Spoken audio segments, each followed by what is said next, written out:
My parents moved away from there when I was very young, about 6-7 months old. My dad got a job in the University of Essex, so we moved to Essex, and we moved around quite a lot in Essex until eventually we settled in somewhere called Thorpe-le-Soken, which is a little village in between Clacton-on-Sea and Colchester, and that's where I grew up.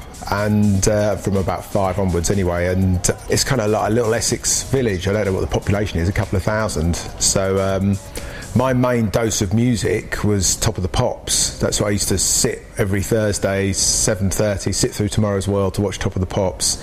And it's funny, they've been rerunning all the Top of the Pops from like 1975, 1976 on BBC4 recently. So it's funny to see them all again, and not just Top of the Pops, actually see the reality of it, which is quite a lot of it isn't very good. But that was the only way you could hear music then. There wasn't an MTV. Yeah, okay, you could listen to the radio, I guess, but I mean, on television, Top of the Pops was the only programme. And I was really into like glam rock. That was the first music I remember.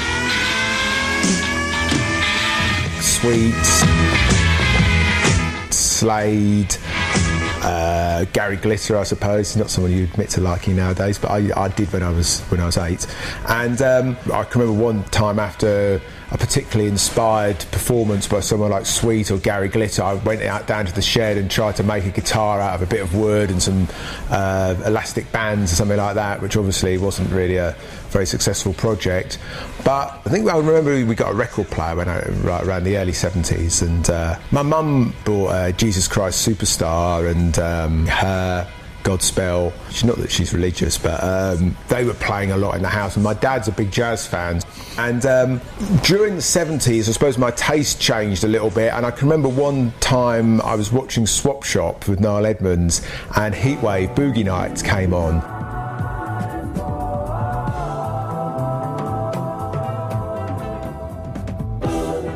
And that really opened my mind to sort of, I suppose, disco music, because up until then, I think watching Top of the Pops, a lot of the more exciting music had been the glam rock stuff, and the black acts tended to be things like the Drifters or Barry White or whatever. So all around the mid-70s, it was changing. There was, obviously stuff like the Jacksons and Heatwave, and even things like Boney M, Donna Summer, just chart disco, which I really started buying sort of like 5 singles a year, but it tended to start becoming more swapping over from sweet to pop, even things like I Lost My Heart to a Starship Trooper and whatever. I like poppy disco. I think there were some great records made in that period. And around the same time, my brother, who's a couple of years younger than me, we both had got guitars, and I think we got some bongos as well, and we'd started just making very primitive recordings, just using drums and overdubbing using his Waltham cassette recorder, and then playing that back and recording the recording of ourselves with more overdubs and singing. We both used to sing, and I mean, it was just fun. But some of the stuff you learn when you do that is actually the same principle as when you're making a piece of music now, and yeah, it's all just a learning process, and also having the courage to just utilise your ideas, whatever comes into your head. And I guess around the late 70s I started, I'd only really known about music that was in the charts, and I remember it was a real eye-opener. One Sunday night I was ill in bed, and I was just trying to find something to listen to in the radio, and I found Radio Luxembourg, and in that era it was a very disco, I think it was the top 20 disco chart on a Sunday night. They had a disco computer chart and a disco album chart on a Monday night, and I started listening to that because I thought, God, there's all this music that isn't in the charts. It's really good. That's where I first heard things like Azimuth Jazz Carnival and Patrice Rushen and Dancing in Outer Space, and lots of these records which are still considered classics now, which weren't getting played on Radio 1 or outside probably clubs, and very, maybe Robbie Vincent would be someone else who I'd later heard play them on Radio London. So that was a really big eye-opener for me. I thought, it isn't just the music that's in the charts, there's actually lots of other music. I guess a lot of people, kids, just assume that everything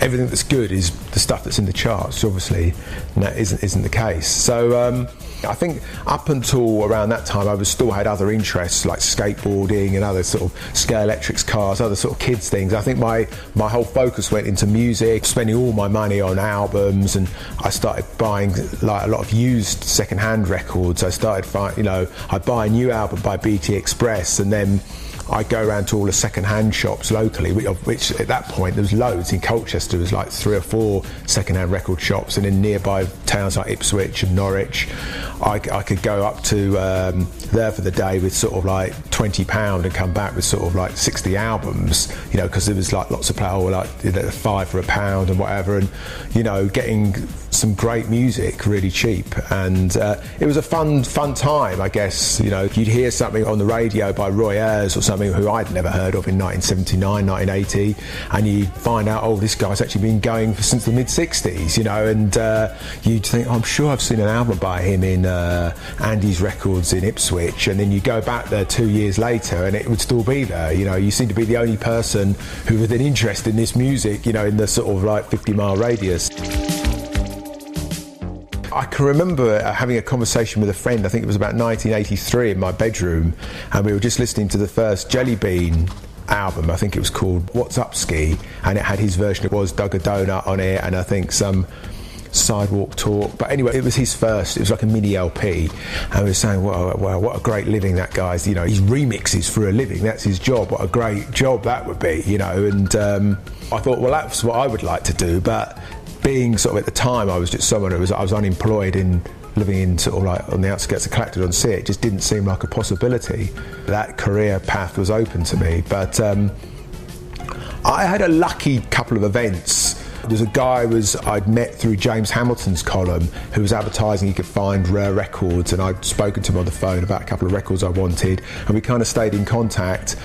And he got a job in a record shop in London called Smithers and Lee that was like a new mega store at the Marble Arch end of Oxford Street, and he went for the interview, got the job, and then I think he decided not to take the job because it was a pay cut to him, and I think he was working in the city, and he said, look, I've recommended you for the job.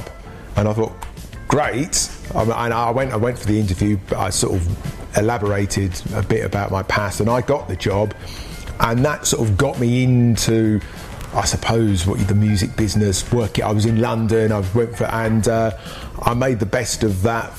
But the shop was doomed, unfortunately. It just wasn't taking enough money, and I managed to get a job in rough trade distribution. After I'd been there 9 months, I went for this other interview, and rough trade distribution had just started distributing dance music, because up until then there'd been very much an indie rock distributor doing lots of labels like 4AD and Mute. It was more sort of like what you would call indie music and electronic music, and Mute had just started up this satellite label called Rhythm King, and they needed somebody at rough trade who understood dance music, and I was what they got, because the wages were they were a drop from the record shop. I just thought, I've got to get out of this record shop before it goes tits up. And I guess I was paranoid back then, because I just got this break that I was somehow it was all going to go wrong. I was going to end up back in, Clacton-on-Sea, and thinking, I've made a mess of it. So I was really determined to sort of make the best of the situation. I got this break that I thought, well, maybe I can make a career out of this. So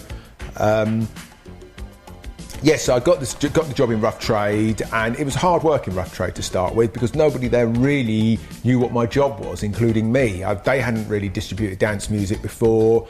My first task was to go and open accounts with a lot of the dance shops like Groove Records and Record Shack in Berwick Street, and then the equivalent of those shops like Piccadilly in Manchester. And in those days there was quite a big network of dance shops throughout the UK. Most cities, Nottingham, Glasgow, there was a few shops which were more your sort of DJ dance retailer who would sell imports and more specialist. That's where the DJs in town would go and buy their records, and those places didn't always have accounts with rough trade. But the only problem I did have at that point, Rhythm King didn't really have anything they wanted. They were still learning as well, so it would have been much easier to open up those accounts if you had records these shops definitely wanted to have in stock. But eventually Rhythm King as a label got their act together and started releasing some records like The Cookie Crew Rock the House and Bomb the Bass Beat This, and actually some really popular records. So it did actually come to fruition slowly, and around that time there was a sort of an out of character record came out on 4AD by Mars called Pump Up the Volume.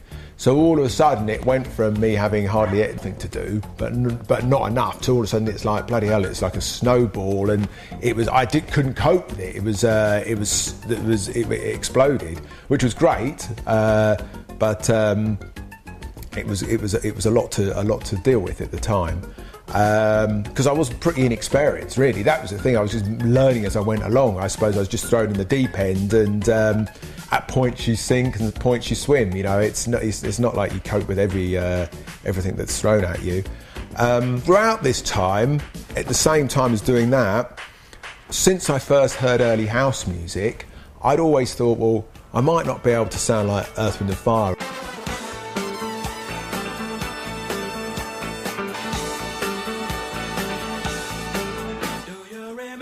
or a Brass Construction, which is the music I'm actually buying, but I think I could sound like Ray's Jack the Groove if I had a drum machine and a couple of early synths.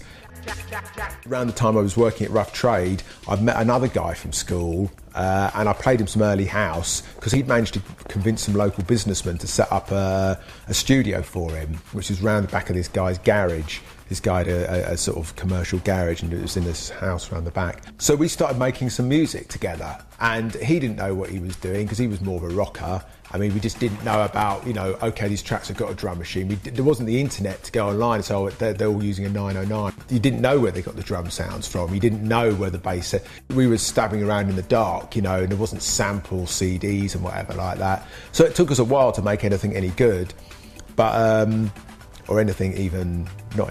I was even prepared to play to anybody. It was just we were experimenting and trying to, I guess I can see now why we weren't getting it right. But at the time it was very frustrating, and his monitoring in his studio was terrible. He had this really ancient 16-track machine which took a lot of top end off the sounds, and we couldn't work out why does our stuff sound so dull.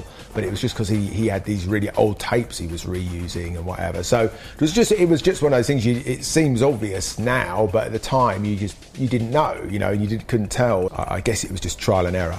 But we finished this track by MDM called Get Busy.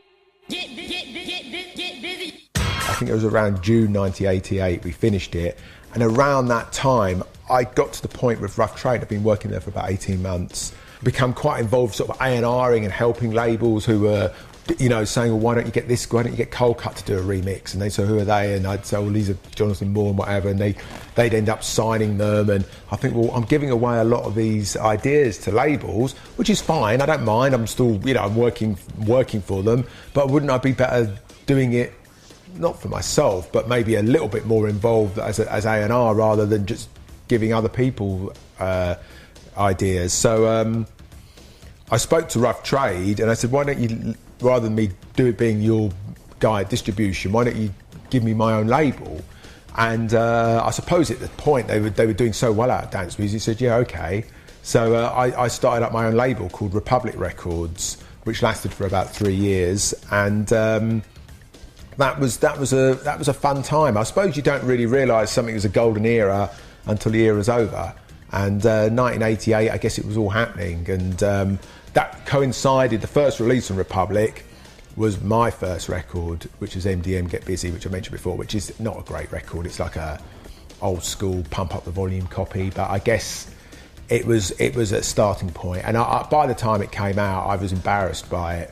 I thought, I don't like this, but it came out and it sold okay. By today's standards, it sold bloody loads. But by those standards, it was okay. And I thought, well, actually, it's obviously not as bad as I think it is. It's come out. I've heard it. People play it in clubs and on the radio. It encourages you to make more. And that's what I always say to people who are a producer and I'm starting off and I'm making stuff. I said, well, one of the best things you can do is once you've got something and you think, look, it's pretty much finished, even if you're fed up with it, get it out, because if releasing it and getting a few people slapping you on the back and saying, oh, I really like it, or I played that last night, that really is worth so much more than just having it lying around on your hard drive or on a DAT tape somewhere. I've just released an album which I convinced myself half of it was rubbish before, not rubbish, but substandard. You can get so fed up with things. When you've heard something 2,000 times, you're not objective anymore.